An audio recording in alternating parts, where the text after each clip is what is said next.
Job done then for Australia. You felt at halftime that 374 would be just way too many runs. It almost needed a miraculous performance, or at least India batting out of their skins and everyone batting, and that didn't happen when Josh Hazlewood has his say. It was still an entertaining game, though. Partnership of 128 for the fifth wicket between Pandya and Shikhar Dhawan, and less than a run of ball kept hopes alive, kept our interest in the game. But eventually, Australia take a 1-0 lead in this three-match series. On ESPN Cricket for Match Day, Tom Moody and Gautam Gambhir to look back at it. Tom, just too many runs, or was it a case of a few ifs and buts and had a few things gone India's way? With that kind of impact by Hardik Pandya, you never know. Even 370 could have been chased. Yeah, look, it required a bit of a freakish performance from not just one player, but a couple of players. And it looked for a small moment where Shikhar Dhawan and Hardik Pandya were batting together that maybe that was the combination that was going to pull off a remarkable win. But 374, you need everything going in your favour if you're chasing that down. And the early strikes from Hazlewood really took the wind out of the sails for India, so it just made it even harder to accomplish what was going to be a formidable target. The runs kept coming, Gautam. Even at the 35th over mark, the required rate was in that 7-8 and over. You felt it was gettable, but you still felt Australia was just a wicket or two away. It just goes back to the impact by Josh Hazlewood getting the top three early. Oh, absolutely. When you're chasing 374, you need to have a solid opening partnership, and then you got to, like just Tom mentioned, you got to have a freaky kind of an innings as well. But then again, it was a lot to do with Hardik Pandya, what we are talking about right now, that India was in the game because of his own brilliance. Because Shikhar, if you see Shikhar's strike rate, obviously he was playing the second fiddle to Hardik Pandya, but it was Hardik Pandya who kept India into the game for a very short span of time, probably for 76 balls what he faced.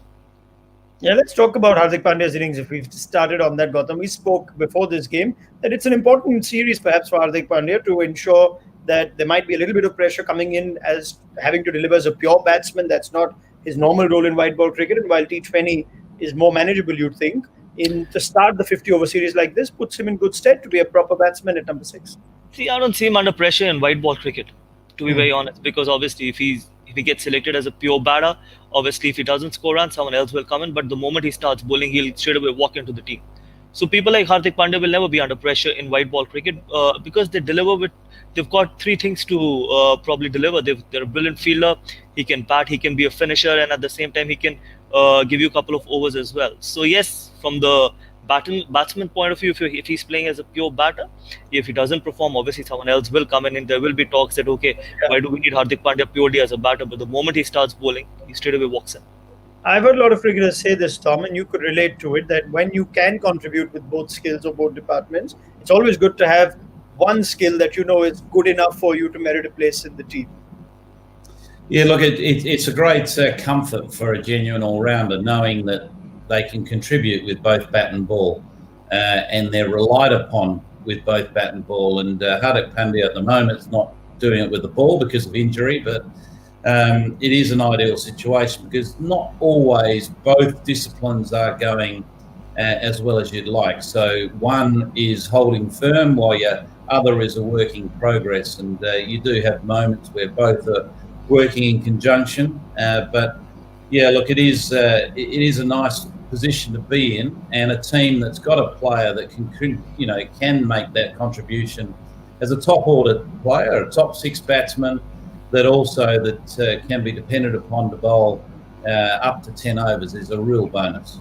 And Ronak, again, if you see what a luxury to have, Marcus Stoinis got out of the first ball, and his 6.2 overs probably were the game changers as well. Yes, we will talk about Zampa, we will talk about rest of the other bowlers, Josh Hazlewood, but those 6.2 overs were probably the most crucial overs in the innings as well. Had he not been there, the kind of start which Mitchell Starc had, he might have to bowl all the 10 overs, which was always difficult. Yes, we can talk about that. Is this the impact? But for me, yes, it is very impactful, the 6.2 overs. Yeah, it's a good point you make, Gautam. He went off with a groin strain, we believe, Tom, after 6.2. If anything, he didn't expect to bowl as much as he did, Marcus Stoinis, and that's come back to hit him. But if you look at how that affected India, India couldn't go anywhere else, and they had to complete everyone's overs. Mitchell Starc had an off day, and again, there was no real pressure that even he had to bowl his 10. So this again puts down the difference in the two teams. The bowling options are quietly a significant factor, aren't they? Oh, look, absolutely. If the same situation happened with India, it'd be very interesting to see how they manage that alternative option. Maybe Kohli himself may have to bowl a few of his little mediums, but Yeah. it is a huge advantage. And one of the things that is becoming quite clear, even though it's very early on in this series, and I'm only talking the white ball series, is that Australia look far more settled and organised as a unit. They've got all their bowling options sorted out. They've got experience in those bowling options at Finch's disposal. Their batting is strong, it's robust, it's got a number of players that can put together, a match-winning performance. Where I think India are still finding their way with their batting order. I think they're clearly finding their way with regards to the depth of their bowling options, which we've talked about at length. So there's a lot to think about and ponder for India. More than performance, Gautam, is this a question of the balance of the Indian ODI team? Oh, big time. And it's been happening since what? The last World Cup. That if Hardik Pandya obviously is not fit, then where is your sixth bowling option? Yes, you can talk about putting in Manish Pandey, but again, even if Rohit Sharma comes back into the playing 11, the problem which you're facing right now, you will face the same problem as well, because there is no one in the top six who can actually give you a couple of overs. And on the other side, if you see the Australian side and their squad, they've got Moses Hendricks who can give you a couple of overs. They've got Sean Abbott, who's a bowling all-rounder. They've got Daniel Sams, who can bowl and bat. So from one point of view, yes, Mitchell Marsh is unfit. But from the India point of view, if Hardik Pandya is not fit, where is your replacement for Hardik Pandya? It's only Vijay Shankar, what I can think of. But Vijay Shankar, does he have the same impact batting at number 5 or number 6? Can he give you 7 or 8 overs? I've got my doubts. Yeah, we've discussed this in the mid-inning show as well. India have tried all-rounders and Tom Moody makes the point, if they aren't there, then you can't really go looking for them. They may not be a solution. But let's at least discuss the points that we did get to in this innings. And let's go back to the first part of the innings. It seemed like mayhem, Tom, early on. Everything was happening. Mitchell Starc started a 20-run over. I don't know if that's ever happened before. And then you had India's batsmen who seemed to be in a bit of a hurry. And the short ball from Josh Hazlewood was a potent weapon. What did you make of India's top order's approach to the short stuff that Hazlewood and co offered? I think firstly, I thought their approach was the right approach. They got off to an absolute flyer. Yes, Starc gifted them, 20 runs to start with, which is not ideal, but it's not the first time that Mitchell Starc's bowled an expensive over, and I think that's I suppose the downside to Starc is that at times you can have those moments, but on the other hand, he can give you hat tricks. He's that type of bowler, and his record just speaks for itself. What I did find interesting, though, was just the adjustment that's required when you go from different pitches, different countries to different surfaces. It's a far different game playing off the back foot when you're coming to Australia, and you do need to take just a handful of balls just to get accustomed to the steepness of the bounce. And Hazlewood, a little bit like McGrath, and he does get compared to McGrath quite a lot, but he does get quite steep bounce, and he's a little bit quicker than a lot of people think he is. He's a big man, he's 6'6", but he does hurry onto the bat. He bowls 140 plus, but he gets the steep bounce. It does rise quite sharply, and unless you're prepared to just have a look at that for a few balls, it's always going to be very difficult to think you can play it consistently. Would you go with that, Gautam, as a batsman and having to adapt to conditions? That was somewhere the downfall of the 3 batsmen that fell early? See, Ronak, and mind you, you're playing at SCG, probably the slowest wicket in Australia. So imagine if you have to play at Perth or a Gabba. Yes, you have to. And when you've got people like Mitchell Starc, Josh Hazlewood and Pat Cummins who can bowl 140 and plus, especially Mitchell Starc and Josh Hazlewood, who are tall bowlers, hit the deck bowlers. So obviously, you got to get used to it. But again, I think it was a beautiful wicket to bat on, quick outfield, and probably very subcontinent kind of wicket as well. Josh Hazlewood, you expect him to get that bounce in any condition because of the height and the length he bowls. But then again, I think this was probably the flattest wicket in Australia, and as Tom knows it more than me, So the sooner you adjust, the better it is, and probably it can't get better for batters because they're playing the next game at Sydney, and then the third one at where's the third game? And Canberra, I believe. I think Canberra. And that's won Canberra, it. yeah. Yeah. Yeah, so probably this was the ideal wicket for a batter, especially. So I'm not sure whether, yes, if you're playing at Gabba and Perth, you have to get used to the bounce really quickly, but not, to be honest, at SCG. The other thing I want to just add to that is that, from a batting point of view, you need to also understand there's a window where you're going to be probably challenged, more than other aspects of the 50 overs you're going to face. And with the new hard Kookaburra ball, that window is going to be in that first 10 overs where, one, it might swing a little bit, which it didn't do. It could also seam a little bit, which it didn't do. But what it will do is bounce a bit more. And once you can weather that storm and just see through the hardness of the new Kookaburra ball, the ball sat up nicely to play the cut shots and the pull shots and the hook shots later in the innings. But it's reading and understanding when the time is right to be able to make that shift and move gears and open up your shot options. And Ronak, if you see, obviously 374 was a massive total. But yes, approach was fine. But probably they just got carried away in the first 10 overs as well, because you can actually lose the game in the first 10 or 15 overs. You will never be able to win a game in the first 15 overs. Yes, they went off to a flyer in the first 10 or 12 overs, but then by the time KL Rahul got out, it was probably when you were, 4 down in the first 18 or 20 overs, game done. Unless and until Hardik Pandya would have got 170, 180, not out, that was the only chance you had. So on a wicket like this and on a ground like this, if you can take the chase a little deeper, probably even if you're like how Australia managed it, they had wickets in hand and probably they went really hard in the last 10 or 12 overs. India went really hard in the first 10 or 12 overs and ended up losing 3 or 4 wickets, which was always tough from there on. Now it's just one game, so I don't be overly critical or harsh on any individual player, but it was a 2-ball innings, Tom, and you do get the feeling that there won't be a lot of balls pitched up into Shreyas Iyer's half for the rest of this summer. I don't think the intention would have been there even before this game. Both these teams know each other's games so well, and that's what the IPL brings to world cricket, is that there's no hiding in any aspect, whether technical or strengths or weaknesses, whatever it might be.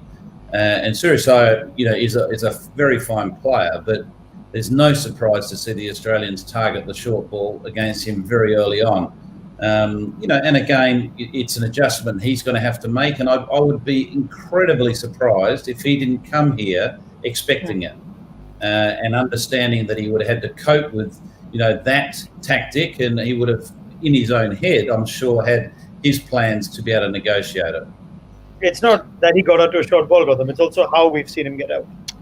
You know what, the difference in T20 and one-day cricket, when you make room and when you start playing those shots over third man and over point, it looks very nice. But suddenly when you get out to a short ball in a 50-over format, people start talking about it.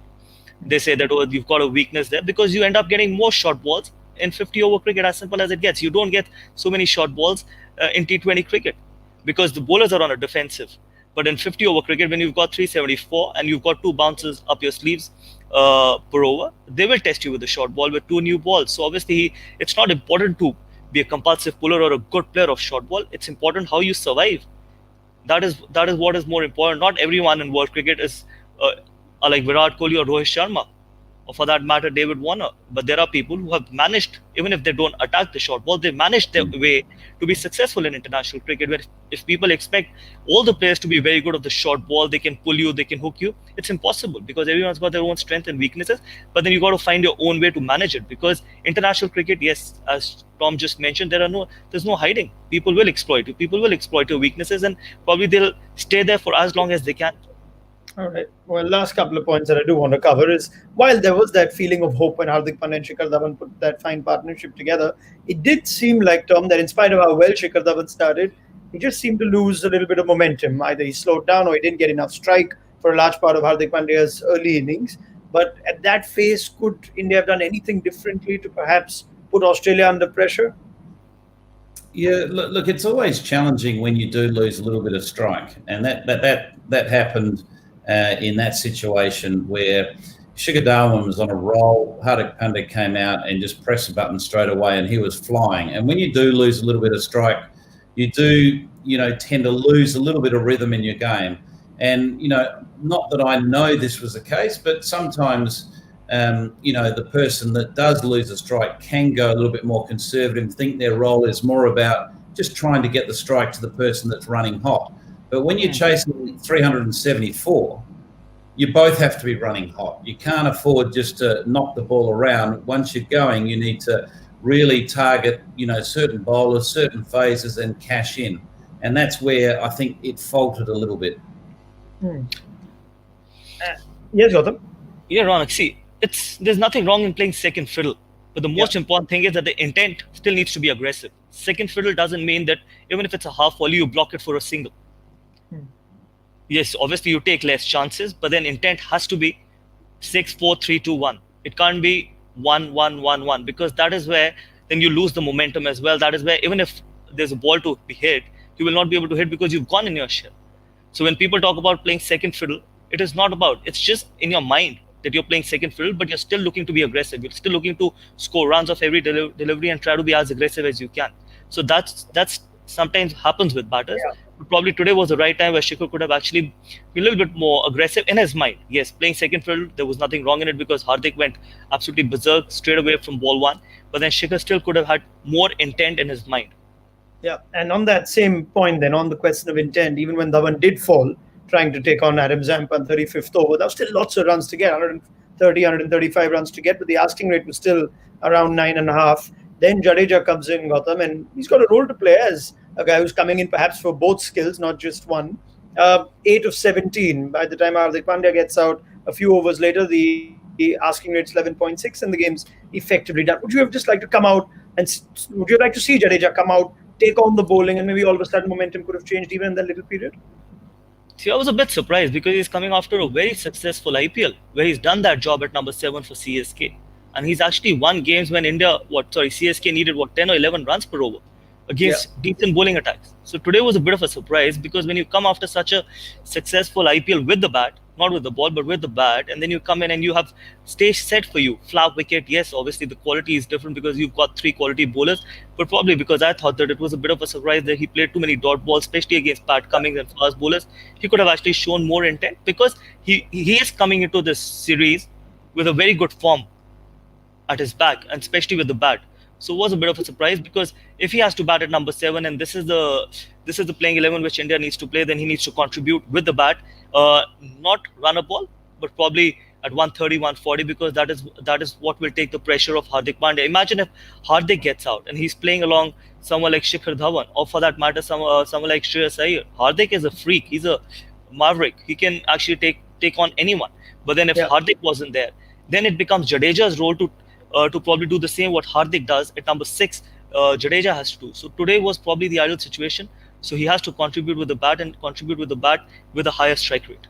Yeah, it's one of those, Tom. If you're sitting in the dressing room, if Jadeja goes for it first to second ball and gets out, you may not actually hold it against him looking at the equation. But that sort of innings, and all of a sudden you just wonder what's the point. Yeah, look, I felt for him a little bit purely because he had a number of singles turned down as well. He was trying to get his innings going with just a couple of ones around the bat, and Hardik Pandya at the other end turned those singles down. So that's another dot ball. It's another dot ball, another dot ball. Before you know it, I think at one stage he'd faced 7 balls for 1 run. That's right. This adds a lot of pressure on. He had the intent to try to get off strike, but he didn't have the intent to sort of look beyond the single. So his strategy was okay, but the communication around his strategy was not right because clearly the non-striker in Hardik Pandya had no idea what he was trying to do. All right. Now that is as exhaustive a review as you'll get of this rather entertaining game. Still, 680 odd runs scored in this game. Took its time, but it gave us some entertainment in this first ODI between India and Australia. Let me see if either of you if you had to nominate a man of the match, who would it be? Would it be Steve Smith for the 100? Would it be Finch? Would it be one of the bowlers? Tom? I'd go with Steve Smith. I think that century was a pretty special innings. Yes, it was a good batting surface, but he just changed the tempo of the game as soon as he walked in.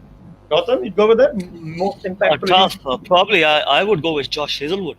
Right.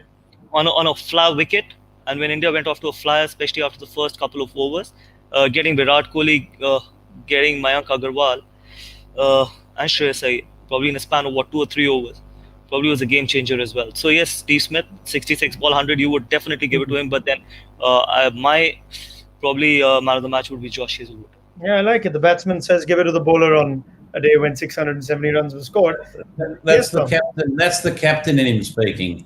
No, because I know how tough he knows the value of having a bowler break the back of the game early.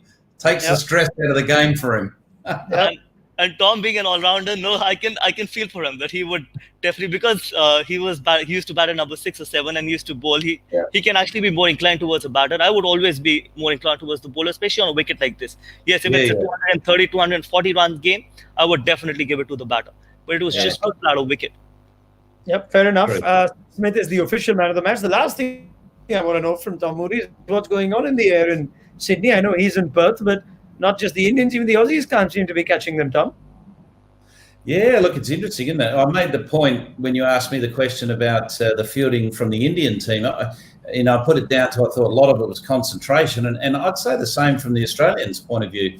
Both these teams have got outstanding world-class fielders, so really there's no excuse, there's no blame. It's not like they're poorly prepared or they're lacking talent or skill. I think a lot of it's to do with this is one aspect of the game, given the isolation that the game itself has had over a long period of time because of the global pandemic, that it's going to take a little bit of time to get up to speed and put on the show that we're so used to seeing in the field. Maybe they're just not used to seeing the ball from crowds anymore, Gotham. They're getting used to. Probably the game just by watching, Rana, just by watching on the screen, the game looks just too long, especially after 2 months of IPL. So imagine when you're sitting in your room and watching a game and it looks really long. Imagine what would have been happening to the players who are used to playing 1.5 hours of cricket, and suddenly you have to play 4 hours. You have to stay 4 hours on the field. Yes, I agree with Tom. Has to be a concentration thing. Because you don't expect Maxwell's, you don't expect Hardik Pandya and all those guys to drop catches like what they did. It has to be a concentration, because suddenly when you play so much of T20 cricket and you go into a one-day format, it just looks very, very different. So that probably could be the reason. All right. That's a wrap then. Thank you very much, Gautam Gambhir and Tom Moody, for your analysis on this first ODI between India and Australia. A day off, and then we're back for the second one at the SCG itself. Series will be on the line for India. Let's see if they can bounce back and if they make any team changes. Looking at the big squad that they have carried, you've seen the significant discussions on the balance of the Indian team. Let's see if they go with the same team or change things up. Preview with Tom Moody and Deep Das Gupta will be up soon, and Gautam Gambhir will join us on Sunday for live analysis along with Tom. Thanks very much for watching ESPN Cricket for Match Day.